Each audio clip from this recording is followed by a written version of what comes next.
Bien, pues continuando con lo que es el tema de motores, pues vamos a hablar de los motores sobrealimentados, ¿verdad? Y al hablar de estos motores sobrealimentados o de inducción forzada, pues vamos a hablar de lo que son los supercargadores y turbocargadores. Los motores para su combustión, pues en la forma en la que va a ingresar el aire, ¿verdad? Puede ser de una forma o una aspiración natural. En la mayor parte de los motores de automóvil, la presión atmosférica es la única fuerza que empuja el aire en el múltiple de admisión. Estos motores son de aspiración natural o normalmente aspirados. El aire que respiran está a la presión atmosférica normal. La cantidad de combustible que se puede quemar en los cilindros es limitada por la cantidad de aire que la presión atmosférica empuja hacia el interior, ¿verdad? No solo la presión atmosférica, sino también lo que es el vacío que forma, ¿verdad? La cantidad de aire que entra en múltiple admisión depende de la diferencia de presión de aire que está por arriba y por debajo de la válvula de acelerador. Es decir, del diferencial de presión.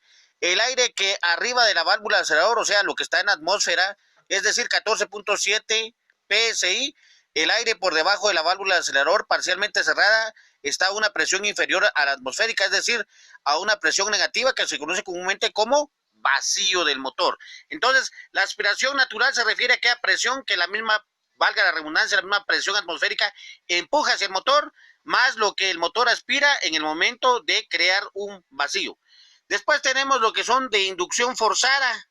Un motor puede producir más potencia a la misma velocidad si se empuja más mezcla de aire y combustible en los cilindros. Más mezcla de aire y combustible significa presiones más elevadas durante la carrera de potencia y una salida de potencia también más elevada.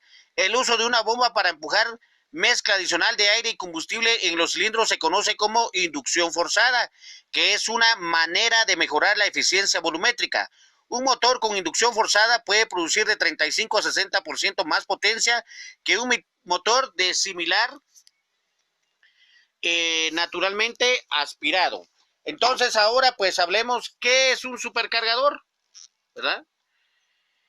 Algunos motores de automóvil antiguos utilizaron un supercargador para los conductores. Se quejaban de su nivel de ruido y pobre economía de combustible. Su popularidad se desvaneció en favor al turbocargador. Sin embargo, debido al retardo del turbo, algunos fabricantes de automóviles están instalando de nuevo motores de alto rendimiento, un supercargador en vez de un turbocargador. El supercargador proporciona una respuesta instantánea al oprimir el pedal del acelerador. Además que los nuevos diseños han reducido el ruido y han mejorado la economía del combustible. Los fabricantes de automóviles utilizan dos tipos de supercargadores, uno del tipo ROTS y el otro del tipo caracol o espiral. Entonces, aquí, por ejemplo, en esta imagen, pues tenemos que el flujo del aire a través de los supercargadores ROTS con rotores en 3 lóbulos. Vemos cómo entra el aire, vemos cómo es empujado a través de estos lóbulos y de nuevo pues sale hacia lo interno del motor, ¿verdad? O sea, succiona el aire con fuerza, ¿verdad? Y lo empuja hacia adentro del motor, ¿verdad? Este es del tipo ROTS. Vemos este otro tipo de rotores engranados por un supercargador ROTS, utilizado en motores rectos de 2 lóbulos, ¿verdad? Así lo vamos a ver nosotros ya en lo que es el motor, ¿verdad? Ahí estamos hablando de este tipo, que es el más común de supercargadores, ROTS. Continuando con este tema de los motores sobrealimentados, pues vamos a hablar del supercargador de caracol. Otro tipo de bomba de aire de desplazamiento positivo en el supercargador, en caracol o espiral. Volkswagen lo conoce como un cargador G, por la forma de las espirales, que recuerdan a la letra G, ¿verdad? Entonces acá vemos el flujo del aire a través de un supercargador ROTS en un motor inyectado en los puertos. Después del aire sale del supercargador, pasa a través de un enfriador intermedio antes de entrar al múltiple de admisión. Aquí tenemos la entrada de aire, pasa por el filtro del aire, pasa a través de la mariposa de aceleración, por el supercargador del tipo ROTS, ¿verdad? Por estos lóbulos que tiene acá, pasa el aire, entra a un enfriador intermedio que hoy en día, pues la mayoría de automóviles lo tiene. Y posteriormente entra a los cilindros. ¿Por qué está este enfriador? Porque el aire, debido a la presión que se maneja acá, pues llega caliente. Y este aire pues tiene que entrar frío a la cámara de combustión, ¿verdad? No es permitido que entre a cierta temperatura, ¿verdad? Entonces, estos son los supercargadores de los motores sobrealimentados. Entonces ahora hablemos de los turbocargadores, ¿verdad? Diferencia de los supercargadores. El turbocargador es una bomba de aire centrífuga impulsada por el gas de escape.